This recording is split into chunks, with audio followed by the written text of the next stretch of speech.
पुराने समय की बात है। एक राज्य में राजा धर्म नाम का एक बहुत ही न्यायप्रिय और धर्मपरायण राजा था। उनके पास एक अद्भुत और तेज घोड़ा था जिसका नाम चेतक था। चेतक एक बुद्धिमान और बलवान घोड़ा था जो राजा के हर आदेश का पालन करता और उसे बड़ी निष्ठा से पूरा करता।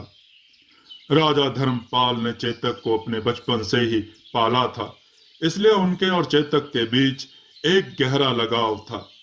एक दिन राजा धर्मपाल एक जंगल में शिकार के लिए गए।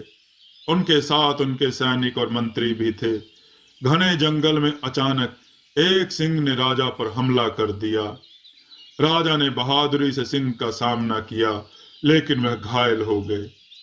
चेतक ने तुरंत राजा की सुरक्षा के लिए अपने प्राणों की बाजी लगा दी और सिंह को भगाकर राजा को बचा लिया।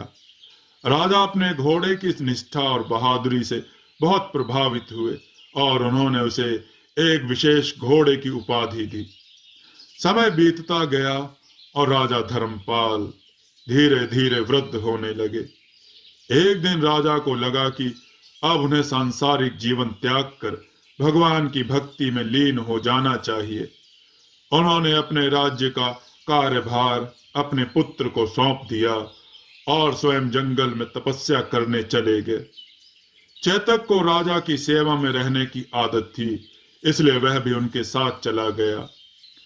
राजा ने जंगल में एक साधु के रूप में जीवन बिताना शुरू किया। वह दिन रात भगवान की भक्ति और साधना में लीन रहते थे। चेतक उनके पास बैठा रहता। कभी कभी वह अपने घास चरने के लिए जंगल में चला जाता, परंतु कुछ समय बाद फिर से राजा के पास लौट आता। चेतक की भक्ति और सेवा देखकर राजा के मन में और भी अधिक प्रेम उमड़ने लगा।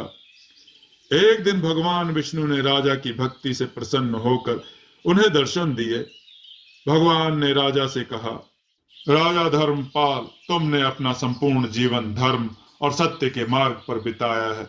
अब मैं तुम्हारी भक्ति से प्रसन्न हूं और तुम्हें कोई वरदान देना चाहता हूं।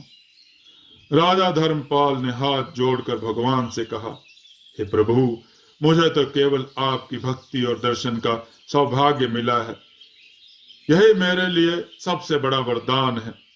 भगवान ने मुस्कुराते हुए कहा, तुम्हारी भक्ति वास्तव में सच्ची है, फिर भी मैं तुम्हें वरदान देता हूं कि तुम्हारी भक्ति और निष्ठा की गाथा इस जंगल में सदियों तक गूंजेगी।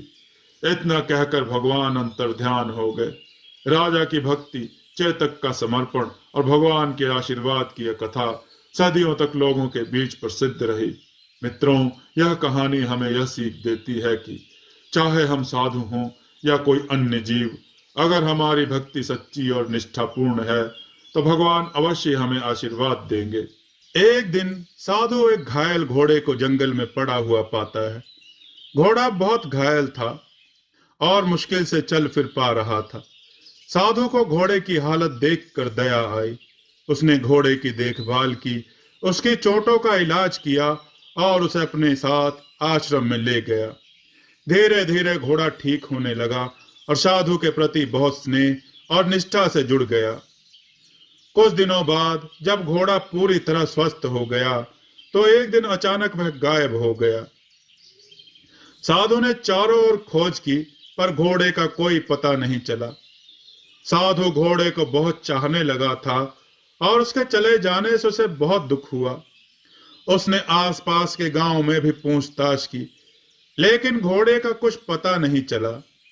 कई दिनों बाद साधु को पता चला कि उसके प्रिय घोड़े को राजा के दरबार में देखा गया है।